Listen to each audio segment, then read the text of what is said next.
Emma Langford had always been the quiet footnote in the Langford family's narrative. In a household where reputation was measured by Ivy League degrees and high-powered executive titles, Emma, the former Stanford computer science student who had dropped out halfway, was seen as the one who took a wrong turn. Her father, Charles Langford, was the founder of Langford Strategies, a prestigious consulting firm with offices in Chicago and D.C. He'd graced the cover of Forbes Midwest and sat on multiple university boards. Her older brother Daniel was the family's golden boy Harvard MBA national debate team captain, and now the youngest vice president in the company's history. In contrast, Emma was the inconvenient anomaly. Her mother Margaret had been a high school science teacher with a broader view of success. She was the first person to give Emma a real soldering kit when Emma was just 12. In the garage of their suburban Milwaukee home, the two had pieced together their first robot using second-hand circuit boards and parts from the local electronics shop. Her mother whispered as Emma nervously connected her first live wire. "Don't ever let anyone tell you what path to take. People will always tell you to follow the crowd. But the world needs trailblazers." When her mother passed away from cancer, Emma lost more than a parent. She lost the only voice in the family that saw value in thinking outside the system. When Emma left Stanford to accept an offer from a fledgling AI startup in Austin, she knew forgiveness wouldn't come. And she was right. "You're throwing away your future," her father said on the phone, voice heavy like a eulogy. "You're not Daniel. You don't have the foundation to take that kind of risk." From then on, at every family gathering, Thanksgiving, Grandpa's birthday, or the New Year's party, Emma was the outsider. Daniel took center stage with growth projections, Tom Ford suits, and a diamond ring for his fiancée from an old money banking family. Emma. She got still doing that computer thing. No one knew her company, Sintra AI, was pioneering emotionally intelligent virtual assistants and had just secured a $40 million Series B. She stayed quiet not out of shame, but because she knew some people only hear success when it comes with the approval of names they already trust. Emma didn't resent Daniel. She understood he was just playing the role the family wrote for him, but she also knew being the disappointment child no longer fit the woman she had become. She didn't need their praise. She just needed them to stop standing in her way. The celebration was hosted at the Langston Grand Hotel, Chicago's most opulent venue, to honor Daniel Langford's historic promotion as the youngest executive vice president of Langford Strategies. The ballroom sparkled with chandeliers and polished smiles, every guest wrapped in custom suits and couture dresses, exactly the kind of setting the Langford family considered standard. Emma stood quietly by the buffet table in a navy dress Rachel had picked out for her. "It says you're successful," Rachel had quipped, "but you don't need to prove anything to anyone." Emma was used to being peripheral at family events. But this time she hadn't expected the betrayal to be so public or so strategic. As the guests settled in the ballroom, Charles Langford stood to raise a toast. Tonight, he began with pride. "We celebrate not just Daniel's accomplishments, but the values of discipline, education, and tradition that brought him here." Laughter rippled through the room. Emma, seated at the far edge of the room, knew the punchline was on its way. Then Daniel took the stage. His smile, always a bit smug, now felt weaponized under the golden lights. "Thank you, Dad. And thank you all for joining us tonight," Daniel began.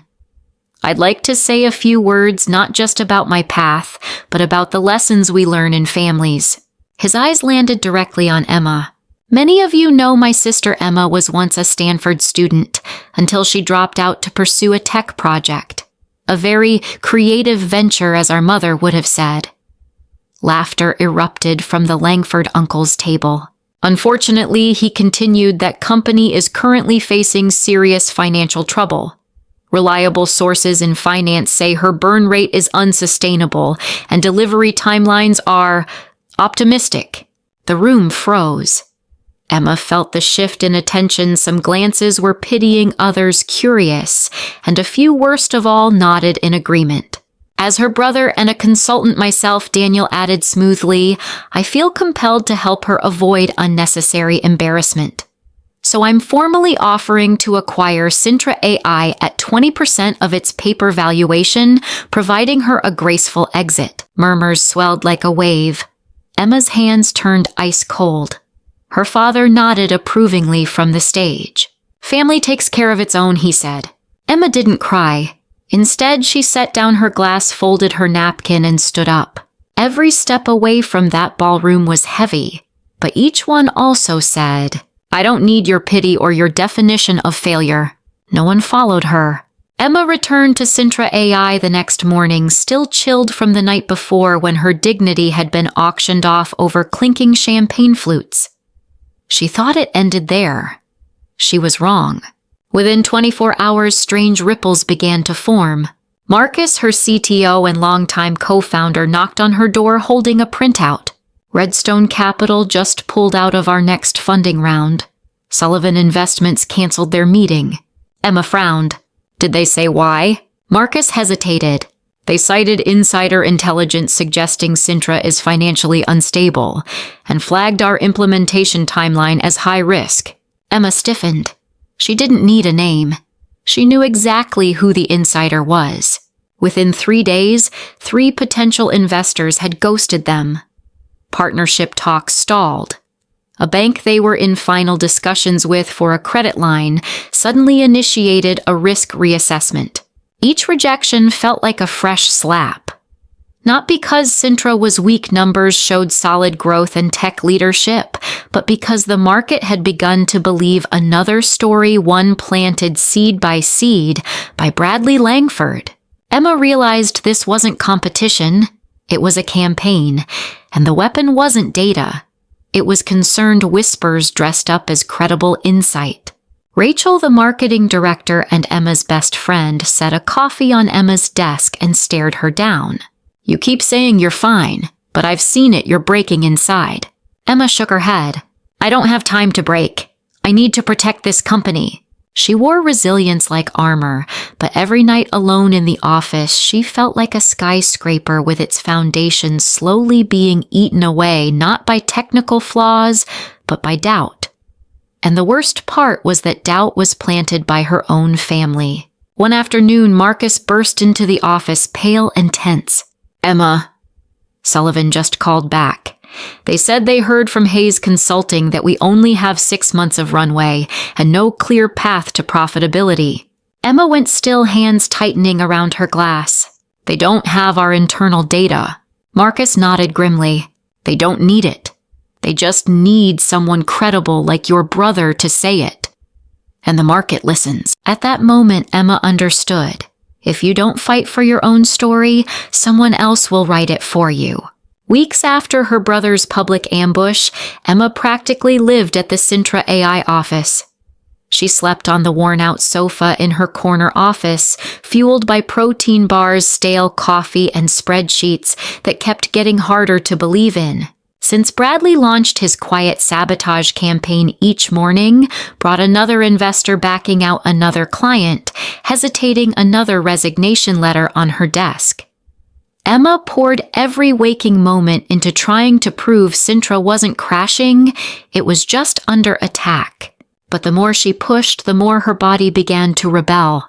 Rachel found her in the conference room at 2 a.m., eyes bloodshot, hands jittery, surrounded by empty coffee cups and glowing screens.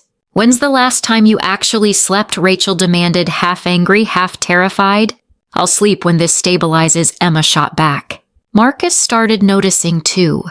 She snapped at minor questions, her complexion paled to gray, and sometimes mid-meeting she'd trail off into silence, staring at nothing as if her mind had wandered far away and couldn't find its way back. At her reluctantly scheduled doctor's appointment, Dr. Sharon Chen frowned as she read Emma's vitals. Elevated blood pressure, down 8 pounds, severe sleep deprivation. You're running a company, Emma, but your body thinks you're in survival mode. Emma stared out the window. I don't have a choice. If I fall, everything falls. And if you keep going like this, you will fall, Dr. Chen warned, sliding a prescription across the table. This isn't burnout. This is a physiological emergency. Back at the office under a fading evening sky, Emma felt like a frozen server, still technically on but no longer responding. She sat at her desk and stared at a framed photo, her and her mother laughing in the garage beside a robot made from plastic scraps. Mom, am I still building something real, or am I just fighting ghosts for a dream no one believes in anymore? She didn't know. That evening, Emma sat alone in her office, the pale fluorescent light reflecting off financial projections that screamed in red. She was drained mentally, physically, and spiritually. The dream of turning it around now felt more like a fantasy than a plan. The doorbell buzzed. She blinked. It was nearly 7 p.m. Everyone had gone home. On the security monitor, a familiar face appeared, Isabella Crawford, Bradley's fiancée. Emma hesitated, then buzzed her in. Isabella entered far from her usual poised self. Her face was pale hair pulled into a rushed bun, one hand clutching her designer purse like a lifeline. I don't have much time, she said, voice low, glancing around. Bradley thinks I'm at Pilates. I left my phone there, he checks it sometimes. Emma narrowed her eyes. What's going on? Isabella opened her purse and pulled out a USB drive and a stack of printed documents. I can't stay silent anymore. What they're doing to you, it's wrong. These are internal financial reports from Hayes Consulting. They've been bleeding money for the last 3 quarters. That Zenith Global contract. It's their last-ditch play. They promised tech. They don't have tech. Only Sintra can provide. Emma stared at the documents. So they're trying to get it by making me look worthless. Isabella nodded. They're trying to convince everyone you're failing so they can buy Sintra for pennies. Then use your tech to save themselves. Emma was stunned. The same woman who once insulted her dress now stood before her delivering salvation in a manila folder. Why are you doing this? She asked. Isabella's composure cracked. I thought I was marrying into a family of integrity. But if my father knew I was engaged to a man willing to destroy his own sister to protect his image, he'd never forgive me. And neither can I. After Isabella left, Emma called Marcus and Rachel to the office. The 3 huddled around a glowing screen late into the night. These reports align with every whisper I've heard about Hayes' internal collapse, Marcus confirmed. If this is true, Zenith is their Hail Mary, and they can't deliver without us. Rachel added, That's why Bradley's been going scorched earth. Not because he wants to win, but because he can't afford to lose. Emma nodded slowly. For the first time in weeks, her eyes weren't dulled by fear. They were lit with strategy. If they want to use my tech to cover up their lies, then I'll let the market see the truth. Fully. Clearly. And this time, I'm striking first. Emma stayed up all night with Marcus and Rachel. On screen, Isabella's files were still open, bleeding red numbers, internal emails, and the shady Zenith Global contract. Piece by piece, the picture was clear. Hayes Consulting was bluffing hard, and Sintra was the card they needed but didn't yet own. They think we're weak because we've been silent, Emma said, her voice steady and cold.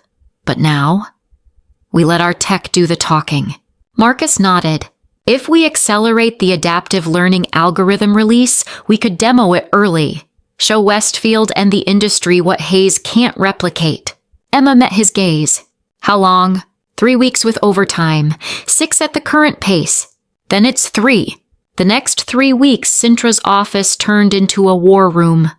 The lights never went out. Coffee ran like blood through the veins of coders and engineers. Everyone worked like their futures were on the line because they were. Emma declined all media inquiries. No press, no statements. She let only one thing speak for her code. When the final build ran without error, Rachel teared up. Marcus stood silently, hands clenched, almost afraid to breathe. Emma smiled faintly. Send the demo to Westfield and call Alexander Mitchell. 2 days later, Alexander arrived for a private viewing. In a sealed testing room, Sintra's enhanced AI handled layered queries with near-perfect accuracy and stunning speed. It adapts in real time to user behavior, Alexander asked, visibly impressed. And responds with emotional context awareness, Emma replied. We call it full-spectrum adaptive communication. He nodded slowly. I'd like to talk about a serious long-term investment. That same day, an anonymous exposé surfaced on TechWire, a respected voice in the tech world. It detailed internal failures at Hayes Consulting and their attempts to acquire Sintra at a manipulated valuation. No byline, no source. But everyone in the industry knew Emma was no longer playing defense. Within 48 hours, Westfield reached out directly. They wanted a live demo and a renegotiation, this time with board members present, and no involvement from Hayes Consulting.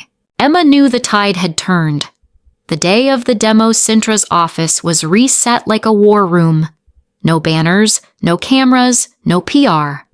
Just a long wooden table, a large screen, fresh coffee, and 3 Westfield global executives walking in, the COO, the CTO, and a board member. Emma stepped out from the tech wing in a charcoal suit and calm confidence. She didn't try to sell them, she just showed them. Marcus led the demo with a live test. Sintra's upgraded AI responded to complex prompts in real-time, analyzed user tone, and adapted its language accordingly. The Westfield team sat up straighter. Rachel followed with key comparisons, how Sintra outperformed not just current market solutions, but anticipated market needs. After 20 minutes, no questions remained.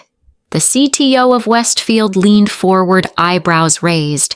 This exceeds every spec we outlined in the original contract. Emma nodded. We didn't build to specs. We rebuilt the experience. 2 days later, Thomas Bennett's email landed in Emma's inbox directly. No intermediaries. Subject line: revised contract offer. Immediate implementation. The new deal, $45 million, 50% higher than the original, with a 3-year exclusivity clause and accelerated rollout. More than money, it brought something priceless: restored confidence. A week later, TechFuture published a feature. Sintra's AI breakthrough signals. New era in intelligent communication. It broke down the tech, but also alluded to attempts by larger players to suppress innovation, a professional nod to the sabotage Emma had survived. Sintra's valuation jumped nearly 60% in 48 hours. Investors returned. Rachel's inbox flooded with reschedule requests. In the next internal meeting, Emma only said, "We don't retaliate, we build." But everyone knew this was retaliation done the Sintra way. The call came on a regular Wednesday morning. Rachel glanced at the screen, then looked at Emma with a mix of curiosity and quiet satisfaction. Bradley, he wants to meet to discuss a strategic collaboration. Emma looked up from her laptop. For a moment, she wasn't sure whether to laugh or exhale.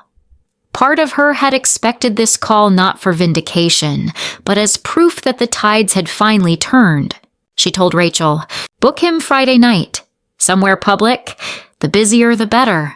The restaurant Bradley picked was one of those upscale, noisy business places where deals were dressed in small talk and sealed between clinking glasses. He was already seated at the back, tailored in light gray, with that same polished smile, confident, hollow. "Emma, you look, well." She sat down, bypassing the pleasantries. "Let's skip to it." Bradley leaned in. "Straight to business. I like that. Hayes Consulting would like to propose a strategic investment in Sintra in exchange for access to your core technology." Emma held his gaze. No anger in her eyes, just the calm fatigue of someone who once hoped for decency, only to watch it crumble. "You manufactured a crisis," she said slowly. "You spread lies, cost me investors, team members, nearly my health. And now you want me to hand over the very tech you tried to bury to fix the cracks you caused." Bradley's smile held barely. "It's just business. You know how the game works." "No," she replied. "This isn't business. This is desperation wrapped in a suit." 2 days later, another meeting, this time with her father, Charles Langford. He asked her to meet at his old office, the one she used to peek into as a child, watching him command boardrooms through glass and silence. When she entered, he was in his familiar pose behind the desk, hands steepled, expression unreadable. "Westfield's impressed with your tech," he began. "Bradley showed me the demo. You did well." Emma didn't reply. The silence itself unsettled him. "Perhaps." "I was wrong to dismiss your direction," he added like an apology too proud to be spoken in full. Emma exhaled. "It's all right, Dad. I don't need an apology. I just need you to not stand with people who try to destroy me ever again." 6 months after the Westfield contract was signed, Sintra AI grew so fast that Emma often felt like she was piloting both a tech company and a rocket launch. The team expanded from 40 to 78 employees. 3 new offices opened. 2 experimental projects kicked off. And the most surprising return, Jessica Thompson, Sintra's former lead AI architect, walked back through the door carrying an apology and a new kind of respect. "At Hayes, I was just a cog in a machine that didn't even know what it was building," Jessica said. "Here, I see what I'm part of." Emma smiled. "Welcome home." One late afternoon, as she was packing up, Emma opened a small box from her desk drawer, her mother's keepsakes. Inside was an old leather journal, edges worn, filled with her mother's looping script. She turned to the last page and saw a line she had never noticed before. "Don't live to be accepted. Live to clear the path for others." It wasn't just advice, it was a calling. A reminder that success wasn't the finish line. It was the map for those still searching. The following month, Emma launched the Victoria Hayes Innovation Scholarship, named after her mother, for young women in tech who had dropped out of college to pursue creative solutions. The first recipient, Ava Tran, a 20-year-old who left MIT to develop AI for climate change prediction. Emma saw her across the Zoom screen, bright eyes, steady voice, and no hesitation despite a path few dared to take. "You don't need anyone's permission," Emma told her. "Just believe in what you're building and make sure it serves something bigger than you." One quiet Sunday, Emma and Rachel sat on the rooftop of Sintra's new HQ, the city glowing under the amber dusk. Rachel raised her glass. "To your mom, the one who saw it before the world did." Emma smiled. "And to every so-called dropout who ended up changing the game." 2 months after the Westfield signing, Emma was invited to deliver the keynote at Tech Forward, the year's most prestigious technology conference attended by the industry's top CEOs, engineers, and investors. As Emma stepped onto the stage, the room of over $3,000 fell silent. The spotlight hit her face, no longer worn and sleepless like it had been months ago, but steady, calm, and resolute. The face of someone who had walked through the storm without breaking. "I was once called a dropout, a dreamer, a cautionary tale, but sometimes what they call off track is exactly how new roads are built." The room erupted. Emma never mentioned what her family did. She didn't have to. Her story had already said enough. The person they once underestimated had rewritten the rubric. As she stepped off stage amidst congratulations and praise, she saw them, her father and Bradley, standing quietly at the back of the room. They didn't speak, just nodded. No smug smiles, no judgment. Just the silence of men who finally understood they were wrong without having the ground to stand higher and apologize. Emma returned the nod. No bitterness, no triumph. Because she wasn't in their game anymore. That night, Sintra's celebration was quiet. No confetti, no cameras, just laughter, clinking glasses, and one shared understanding. We didn't win by being louder. We won by staying true. Alexander Mitchell, now not just an investor, but a trusted collaborator, stood beside Emma as people danced around them. "I've invested in tech before," he said, "but this time I invested in a vision and in the woman who never let go of it." Emma smiled. "And I used to think I needed their approval, but turns out I just needed not to lose myself."